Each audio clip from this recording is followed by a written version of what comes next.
Política e Economia Internacional, fronteira de possibilidades de produção com custos constantes. Olá, pessoal! Nossa aula do dia de hoje em Economia Internacional é para entendermos a curva de possibilidades de produção constantes. Mas a gente vai observar primeiro como é que funciona lá a curva ou fronteira de possibilidades de produção, onde nós temos uma curva, primeiro, que é côncava em relação à origem, e depois vamos analisar quando nós temos custo constante. Bacana?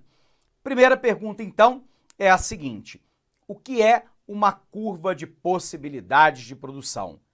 A curva de possibilidades de produção me permite saber lá qual é a quantidade máxima de dois bens, e aí esses dois bens são representativos, né, da economia como um todo, que eu posso produzir, dada uma determinada dotação dos fatores de produção e utilizando a minha capacidade máxima, ou seja, sem capacidade ociosa, com a utilização plena dos meus recursos produtivos, dos meus fatores de produção. Lembrando, o que são fatores de produção, também chamados de recursos produtivos ou insumos de produção, ou ainda insumos produtivos, é tudo aquilo que eu utilizo para a produção de bens e serviços. Nós dividimos em economia em 5 categorias: fator terra, todo e qualquer recurso natural; fator trabalho, capacidade física ou intelectual de produção de bens e serviços; capital, que se refere à formação bruta de capital e, portanto, a formação bruta de capital fixo, mais a variação de estoque, implica lá a capacidade tecnológica, capacidade de acrescentar, né, produção e produtividade e agregar valor ao bem, e também a capacidade empresarial, que é a capacidade que o empresário tem de organizar o processo produtivo. Portanto, a minha curva ou fronteira de possibilidades de produção me permite saber lá qual é a quantidade máxima que eu posso produzir de dois bens representativos dessa economia, dada a máxima utilização dos meus fatores de produção. Para a gente tentar entender, né, essa curva de possibilidades de produção, nós vamos observar que qualquer ponto, né, escolhido, né, pelo país ou pela firma ao longo da curva de possibilidades de produção, nós teremos uma condição de eficiência econômica. Qualquer ponto aquém da curva de possibilidades de produção, eu estarei numa ineficiência econômica. E qualquer ponto além da minha curva de possibilidades de produção, ela é inalcançável, dada a dotação inicial desses mesmos fatores. Bacana? Vamos tentar entender? Vem para cá, pessoal. Então, nós vamos tentar entender, né, o que nós chamamos de curva de possibilidades de produção, que por vezes também é chamado de fronteira de possibilidades de produção. O que nós estamos admitindo na nossa curva ou fronteira de possibilidades de produção? Nós estamos imaginando uma dotação inicial de fatores de produção. Estamos imaginando a hipótese, né, da utilização plena e máxima dos fatores de produção. Portanto, estamos imaginando a ausência de capacidade ociosa.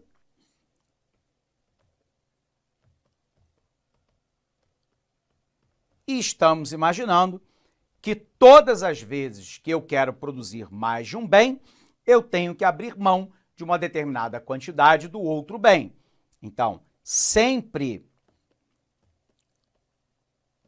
que eu quiser aumentar um determinado bem, isso implica na redução do outro bem, já que eu não posso produzir tudo ao mesmo tempo para todos agora, já que eu tenho lá uma limitação que é me dada pela dotação inicial dos meus fatores de produção e que esses fatores de produção estão sendo utilizados na sua capacidade plena, na sua capacidade máxima, com ausência de capacidade ociosa. E, portanto, a gente vai perceber esse exemplo aqui. Imaginemos lá que uma determinada economia qualquer, né, pudesse produzir chá ou que ela possa produzir café. A gente vai poder perceber que existe uma curva de possibilidades de produção, que nós vamos chamar de CPP1, que tem um formato côncavo em relação à origem. Então, aqui eu tenho minha curva de possibilidades de produção 1. Observe lá que determinada firma ela pode escolher, por exemplo, o ponto A. Suponhamos lá que ao escolher o ponto A, a firma estivesse produzindo 50 unidades de chá e que ela estivesse produzindo 30 unidades de café. Se ela agora escolhe o chamado ponto B, para produzir uma quantidade maior de café, suponha agora 40 de café, eu terei que abrir mão de uma determinada quantidade de chá. Imagine que a quantidade de chá tenha caído para 25. O que nós vamos observar na curva de possibilidades de produção é que qualquer ponto ao longo da curva de possibilidades de produção me mostra a condição de eficiência econômica, porque eu estou produzindo, dado uma dotação inicial de fatores de produção, na minha capacidade máxima, na utilização plena dos meus recursos e, portanto, sem capacidade ociosa. Uma pergunta importante seria a seguinte: professor, mas a firma pode produzir, por exemplo, nesse ponto C, onde ela produziria 25 de chá, e imaginemos a hipótese, ela produziria 20 de café? Pode, mas qualquer ponto aquém da curva de possibilidades de produção me mostra uma condição de ineficiência econômica. E por que essa ineficiência econômica ocorre? Porque eu tenho capacidade produtiva para ir até o ponto A e B, utilizando plenamente e de maneira máxima os meus fatores de produção e sem capacidade ociosa, e no ponto C eu estaria produzindo, dado uma dotação inicial de fatores de produção, aquém daquilo que eu poderia. Portanto, todas as vezes que eu estou aquém da curva de possibilidades de produção, eu estou numa condição de ineficiência econômica. Professor, e se agora determinada firma desejasse produzir no ponto D, onde ela produziria 25 unidades de chá e, imaginemos a hipótese, 80 unidades de café. Esse ponto aqui será chamado de inalcançável, porque dada a dotação inicial dos fatores de produção, produzir 80 unidades de café e 25 de chá simplesmente não é possível. Tudo bem? Bom, mas aí você poderia argumentar: professor, mas a firma eventualmente ela pode aumentar a dotação dos fatores de produção. Ela pode contratar mais recurso natural, trabalhadores, capital, máquina, equipamento, ferramenta, instalações, capacidade empresarial e capacidade tecnológica. Perfeito. Aí aquele ponto D poderia ser alcançável se eu aumentar a dotação dos fatores de produção. Da mesma forma que se eu diminuir a dotação dos fatores de produção, aquele ponto C, lá dentro da curva de possibilidades de produção, passaria então, ao diminuir a disponibilidade dos fatores de produção, a ser um ponto de eficiência econômica. Mas o ponto-chave para a gente é a gente lembrar que qualquer ponto aquém é ineficiência econômica, qualquer ponto além é inalcançável. Portanto, a eficiência econômica é alcançada quando eu tenho qualquer escolha, de produção que esteja ao longo da curva de possibilidades de produção, ok? Então vem para cá. Vamos entender fronteira ou curva de possibilidades de produção. Expressa a curva ou fronteira de possibilidades de produção a capacidade máxima de produção da sociedade, supondo o pleno emprego dos recursos ou fatores de produção. Trata-se, portanto, de um conceito teórico que ilustra como que a escassez de recursos impõe um limite à capacidade produtiva de uma sociedade, que terá que fazer escolhas entre diferentes alternativas de produção. Então vamos lembrar, nós temos um conceito importante em economia, que é o conceito de escassez. Vamos lembrar, escassez não é pobreza. Pobreza é a posse de poucos bens. Escassez não é limitação. Um determinado bem pode ser limitado, mas se ele não for demandado, ele não será escasso. Então, escassez é quando eu tenho mais desejos e necessidades de bens e serviços ou de fatores de produção do que a disponibilidade desses fatores para atendê-lo. Então, escassez tem relação, guarda relação, em eu ter mais desejos e necessidades do que recursos produtivos para provê-los. Bacana? Sendo assim, eu tenho uma limitação produtiva. E se eu tenho uma limitação produtiva, essa escassez de recursos me diz lá que um país tem um limite máximo, um produto potencial ou produto de pleno emprego, quando todos os seus recursos disponíveis já se encontram empregados.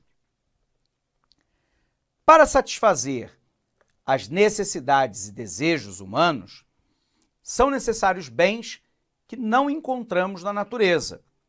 Consequentemente, usamos do processo de transformação para adquiri-los. A produção faz-se a partir de recursos ou fatores produtivos, como terra, trabalho, capital, capacidade empresarial e capacidade tecnológica, que são escassos, ou seja, temos mais demanda por esses recursos do que disponibilidade para satisfazer as nossas necessidades.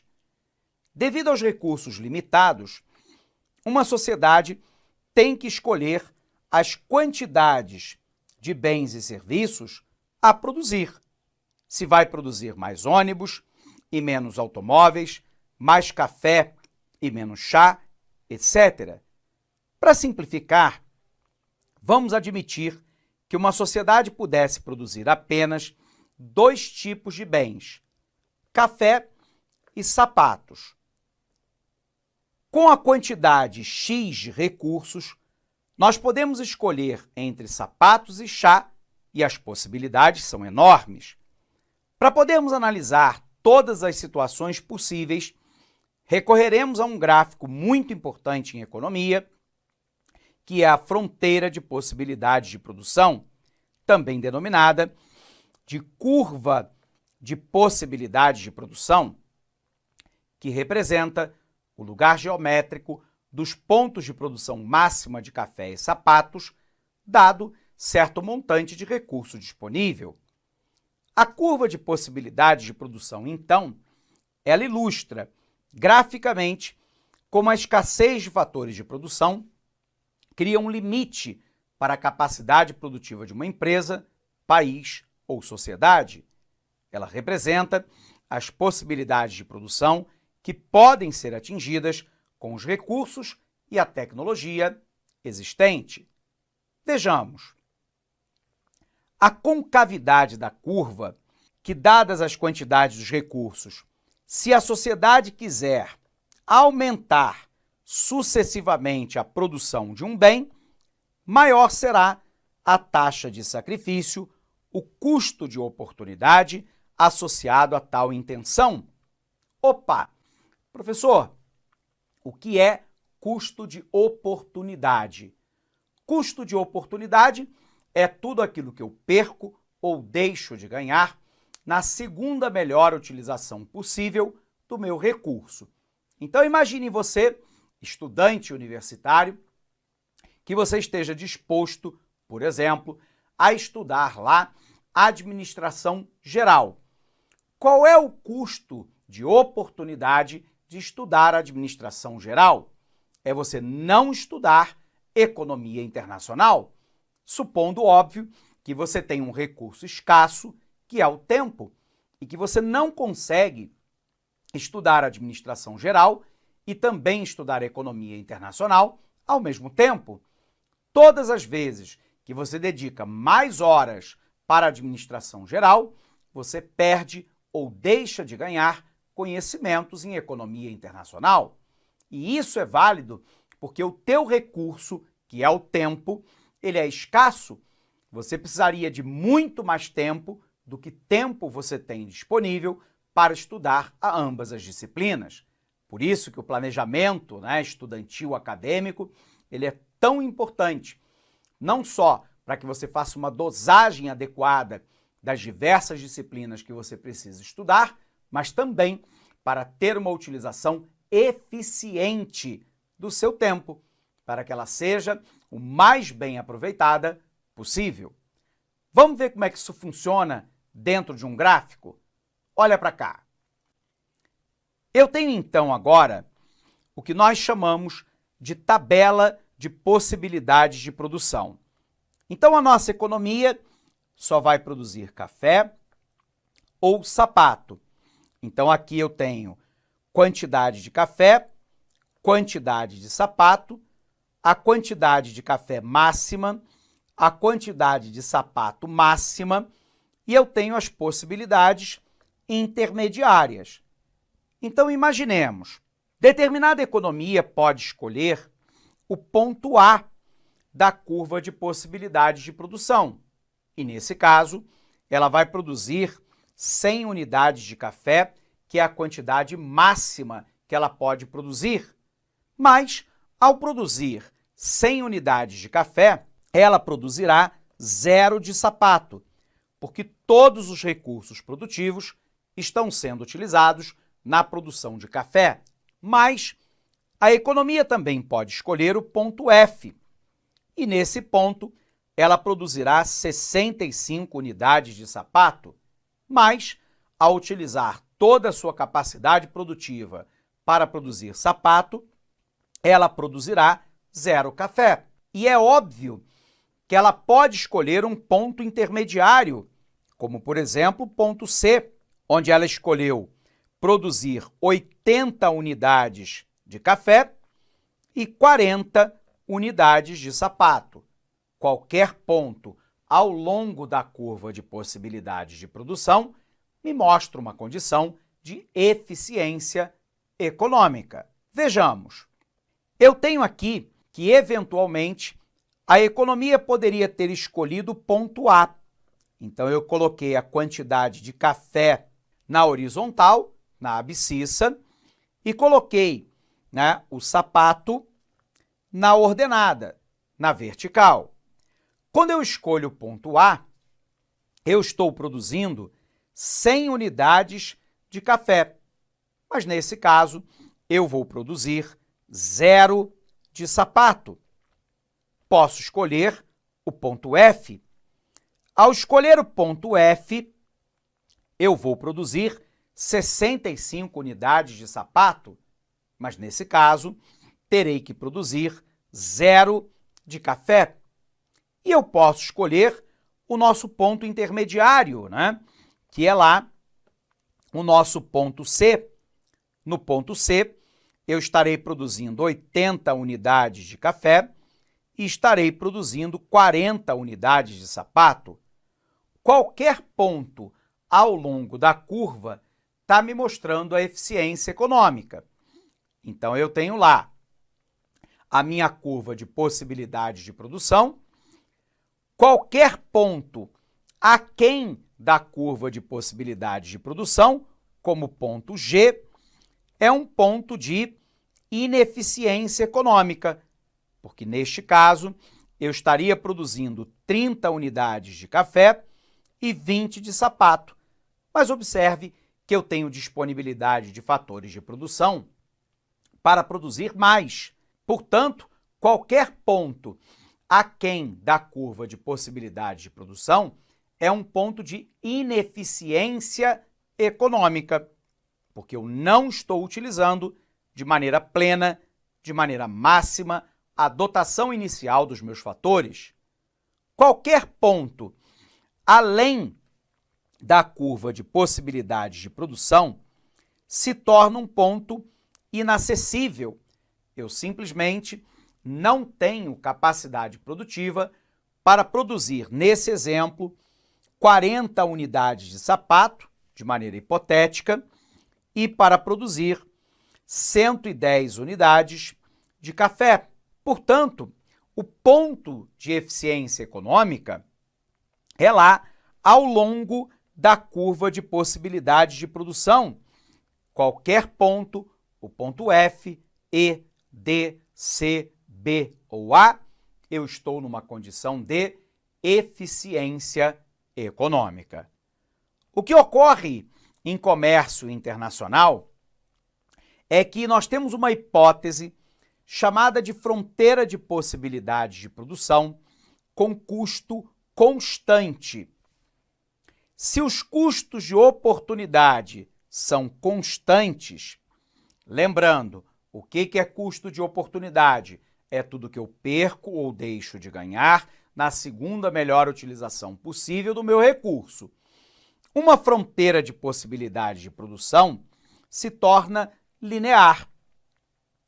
Este caso reflete uma situação onde os recursos não são especializados e pode ser substituído por outro sem nenhum custo adicional. Como assim, professor? Nós temos uma fronteira de possibilidades de produção com custo constante quando eu abro mão, por exemplo, de uma unidade de soja para produzir mais uma unidade de milho, imaginando que soja e milho utilizem os mesmos fatores de produção e que, portanto, a taxa, de troca entre eles seja de 1 para 1. Óbvio que pode ser de 2 para 2, 3 para 3, 4 para 4, ou ainda de 2 para 1, de 3 para 2, de 4 para 3 e por aí vai. Se a taxa, tudo bem, de substituição entre eles, ela se mantém constante, eu tenho então uma curva de possibilidades de produção que é, na verdade, uma reta. Ela é retilínea, mostrando que o custo de oportunidade entre a soja e o milho é absolutamente o mesmo ao longo da curva. Isso só acontece, ou normalmente acontece, de maneira teórica, porque na prática é muito difícil que eu tenha a utilização dos mesmos fatores de produção nas mesmas quantidades para a produção de bens diversos. É óbvio que eu posso pensar que um agricultor, por exemplo, ele possa utilizar tratores, colheitadeiras, semeadoras ou, eventualmente, pulverização aérea, que pode ser aplicada tanto para o milho quanto para a soja. E, portanto, ele é indiferente entre produzir um e outro, porque para ele o custo de produção é o mesmo. Mas dificilmente isso se aplica a outros setores da economia.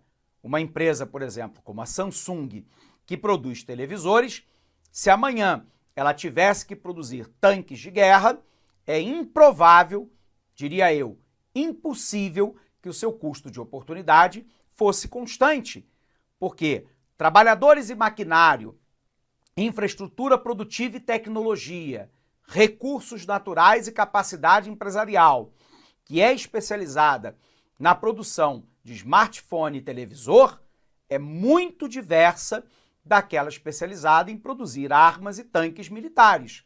Portanto, numa situação como essa, o custo de oportunidade, na verdade, ele é crescente.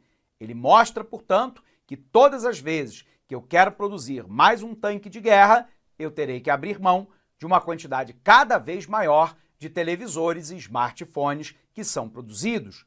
E a pergunta é por quê? Porque a mão de obra, os recursos produtivos de uma forma geral, a expertise na produção de smartphone e televisor não é a mesma para produzir bens militares como tanques de guerra. Ok? Então confere. Os produtos que requerem recursos semelhantes, imagine lá, pão e pastelaria, por exemplo, terá uma curva de possibilidades de produção em linha reta e custos de oportunidade de modo quase constante. O exemplo interessante para você aqui seria um produtor rural ao produzir soja ou milho. Supondo que ele utilize os mesmos recursos produtivos, ele é indiferente entre produzir um e outro. Mais especificamente, com retorno constante de escala, há duas oportunidades para uma fronteira de possibilidades de produção linear. Se houvesse apenas um fator de produção a considerar, por exemplo, o trator, ou se as relações de intensidade fator nos dois setores forem constantes em todos os pontos da curva de produção possibilidade, ou seja, que eu possa produzir soja ou milho utilizando os mesmos fatores de produção. Com diferentes retornos de escala, no entanto, pode não ser totalmente linear em ambos os casos. Isso me daria, então, uma curva de custo de oportunidade que nós chamamos de constante. E nesse caso, na ausência de comércio, uma nação poderia consumir apenas aquelas mercadorias que produz, visto que, como resultado, a fronteira de possibilidades de produção da nação também representaria uma fronteira de consumo. E observe aqui que todas as vezes que eu quero acrescentar mais 30 unidades de trigo, eu terei que abrir mão de 20 unidades de tecido. Então, eventualmente, a economia pode escolher o ponto A, onde eu produzo 60 unidades de tecido e 90 de trigo. Porém, se eu quiser aumentar a quantidade de trigo para 120, eu terei que diminuir a produção de tecido para 40, o que me mostra, então, que a relação do custo de oportunidade tecido-trigo é constante. A cada 30 unidades que eu quero produzir a mais de trigo, eu tenho que abrir mão de 20 unidades de tecido. Isso me dá, então, o que nós chamamos em economia internacional de custo de oportunidade constante. Bom, pessoal, nós vamos encerrar então essa aula por aqui. Um abraço imenso para você e bons estudos!